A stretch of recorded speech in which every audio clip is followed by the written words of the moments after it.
पूजा करने से मेरे को क्या मिलेगा? तेरी नमोस्तु करने से मुझे क्या मिलेगा? क्या मिलेगा? याद में रखना, तुम्हारी नमोस्तु से भी मुझे कुछ नहीं मिलेगा, तुम्हारी पूजा से भी कुछ नहीं मिलेगा। मुझे जो कुछ भी मिलेगा मेरे चरित्र और आचरण से मुझे मिलेगा।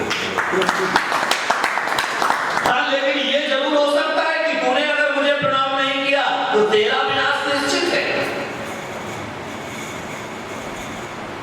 तुम्हारा पतन निश्चित है, तुम्हारा अकल्याण निश्चित है,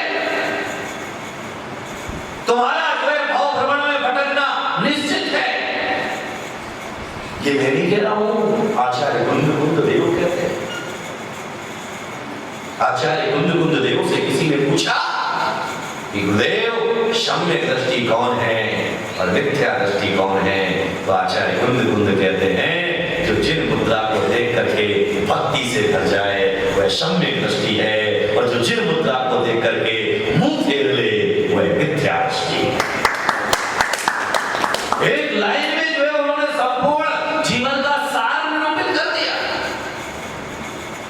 इसीलिए दिगंबर मुनि को जो कुछ भी मिलेगा उसकी साधना और तपस्या से मिलेगा, और तुम्हें भी मोक्ष का मार्ग मिलेगा तो उनका पथानुगामी बनने पर ही मिलेगा।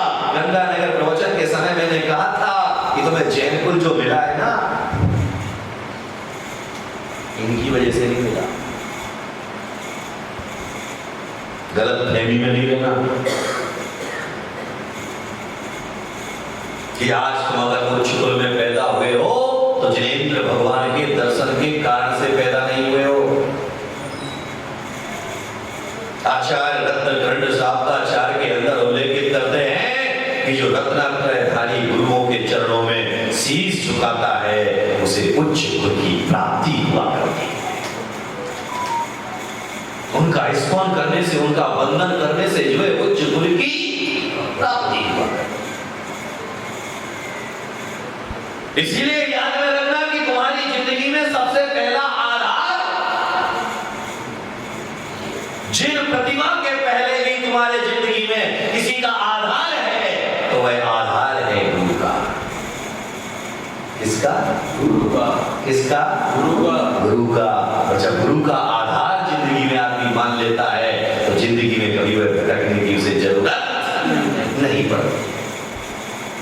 इसीलिए जीवन के मर्म को समझ करके जीना कि हम स्वधर्म इंद्र जैसी अणिमा मणिमा जैसी रिद्धियां तो प्राप्त करना चाहते हैं, लेकिन स्वधर्म इंद्र जैसी रिद्धियों को प्राप्त करने के लिए स्वधर्म इंद्र जैसे अपने अंदर भाव भी जन्म देना पड़ेंगे।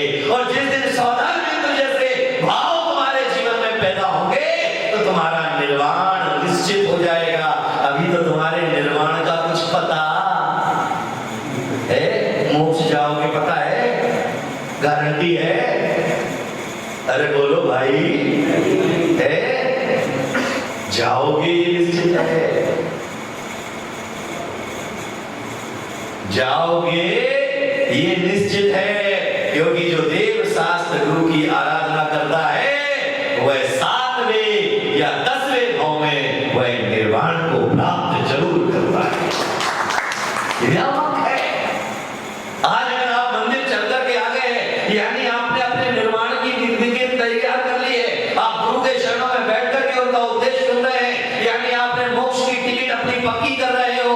अभी आपको पता नहीं है कि कितने भाव में जाएंगे, कब जाएंगे, कैसे जाएंगे, किस अवस्था में जाएंगे, कब सम्यक दर्शन प्राप्त होगा, इंसान की पर्याय में सम्यक दर्शन मिलेगा या जानवर की पर्याय में मिलेगा। लेकिन सम्यक दर्शन तो कभी भी उत्पन्न हो सकता है, क्योंकि आज तीर्थंकरों के इतिहास को उठा करके देख ले, तीर्थंकरों के चरित्र को उठा करके देख ले, तो कई तीर्थंकरों को जानवर की पर्याय में ही तीर्थंकर प्रकृति का बंध किया, सम्यक दर्शन को प्राप्त किया। कुछ ने मनुष्य गति में सम्यक दर्शन को प्राप्त किया। और याद में रखना कि त्रियज्ञ की पर्याय में सम्यक दर्शन को प्राप्त करने वाले लोग ज्यादा हैं। पार्श्वनाथ के जीव ने सम्यक दर्शन कौन सी पर्याय में प्राप्त किया?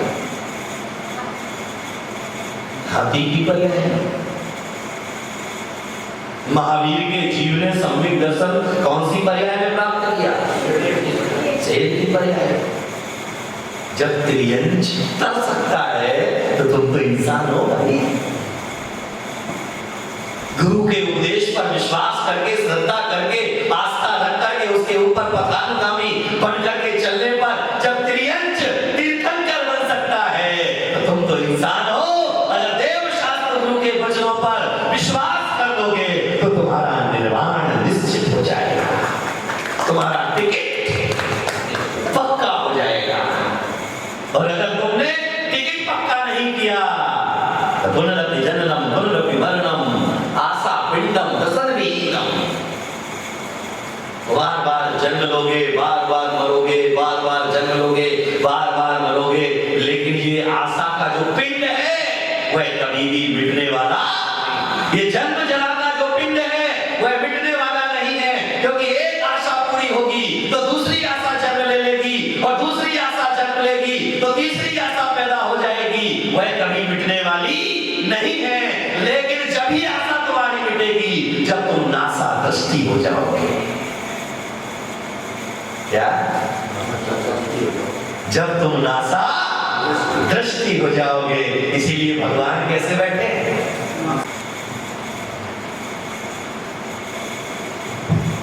सूर्य मंत्र देने के बाद जो है प्रतिमा का अभिषेक जरूरी नहीं है।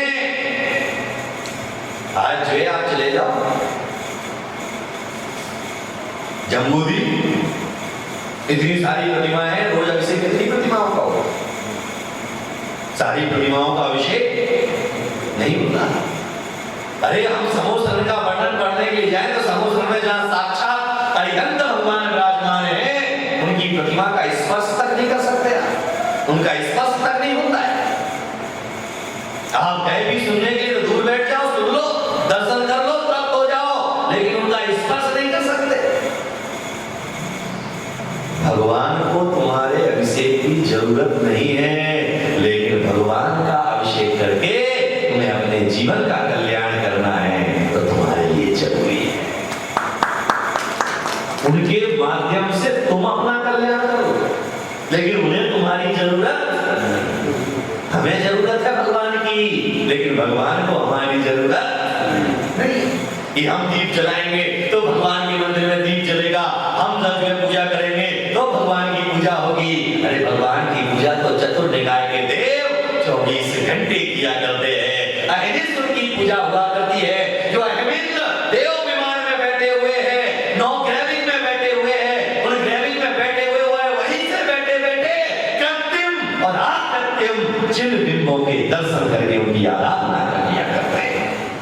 हमें तो चल करके आना पड़ता है, लेकिन नवग्रह में बैठने वाले जो है वह तो जो है 9 ग्रैविंग में बैठने वाले जीवों को तो आने की भी जरूरत नहीं, लेकिन वह पूजा कर रहे हैं।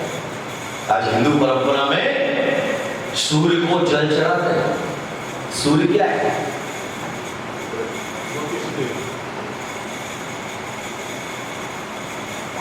ये सूर्य ज्योतिषी देव, उसके अंदर जो है वो है, जो बाहर दिख रहा वो नहीं, वो तो अचेतन है।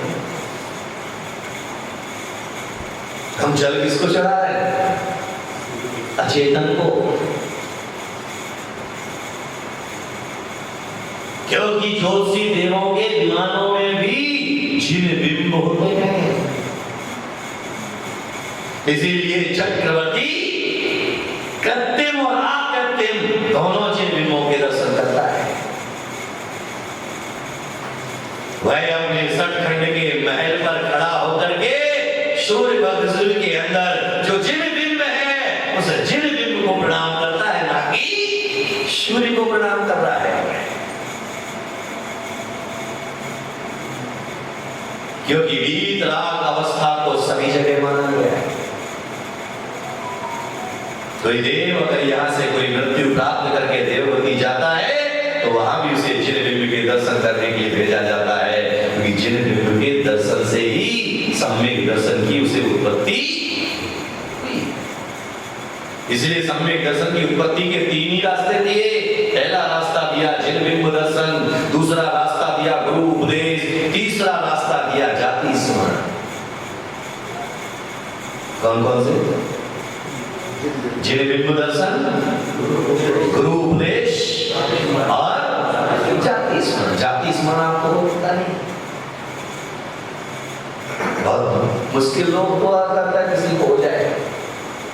जिन बिंब दर्शन से तुम समझ नहीं पाते हो कि क्या है और क्या नहीं है, लेकिन जब भी समझोगे गुरु के उपदेश से ही तुम समझोगे।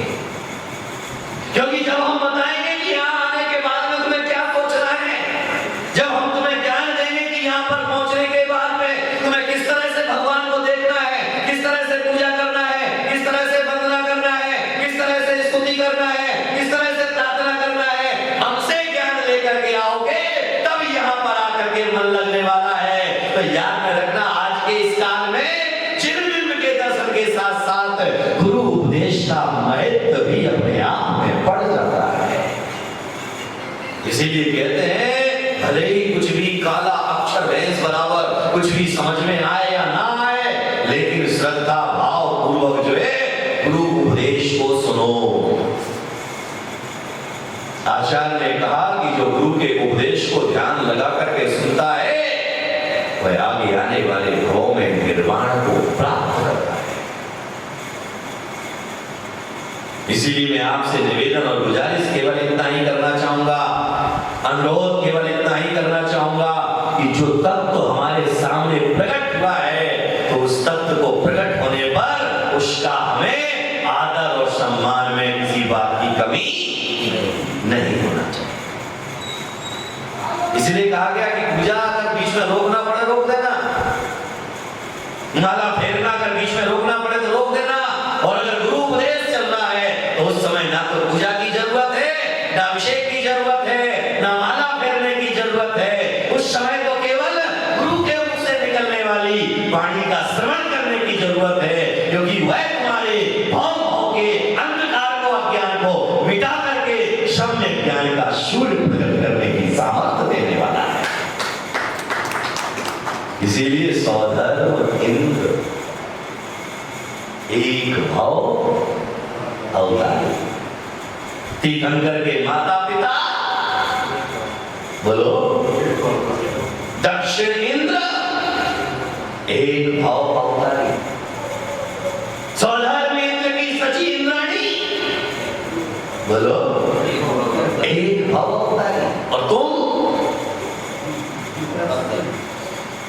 कितने भाव अवतारी? कितने भाव अवतारी?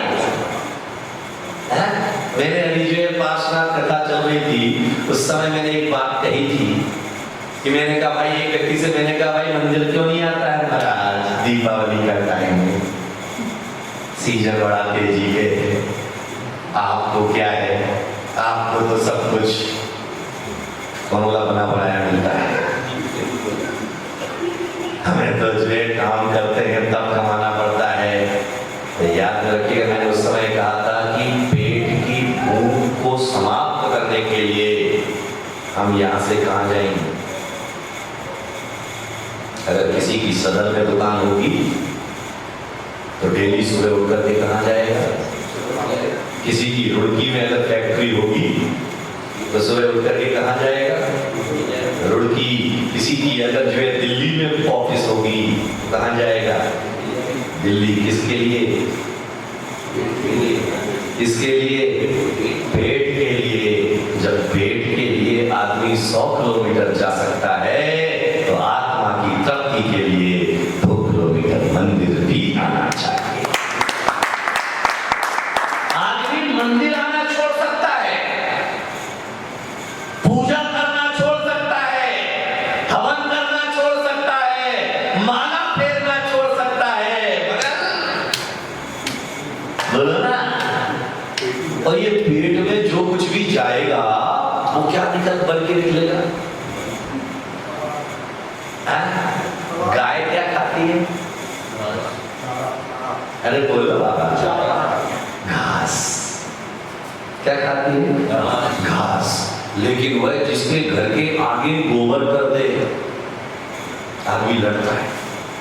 लड़ता है क्या? लड़ता है। लड़ता नहीं है, सौभाग्य समझता है। क्योंकि कहीं पर भी वैदिक परंपरा में हवन आदि होते हैं, तो हवन आदि को जहां पर करना होता है वहां भूमि कैसे ले ली जाती है? बोलो, किसके गोबर से? अरे बोलो बाबा। और तुम जो काजू खाया था, किशमिश खाया था, बादाम खाया था, जो तुमने माल मलिदा खाया था, वो अगर किसी के घर के सामने कर दो, कौन बोला वो भी लिप लिया जाएगा? वो तुम्हें लिपा नहीं जाएगा, तुम्हें लपेट लिया जाएगा। तो याद में रखिएगा, गाय का गोबर भी पुण्य के कारण में ले लिया जाता है, पुण्य स्थान पर ले लिया जाता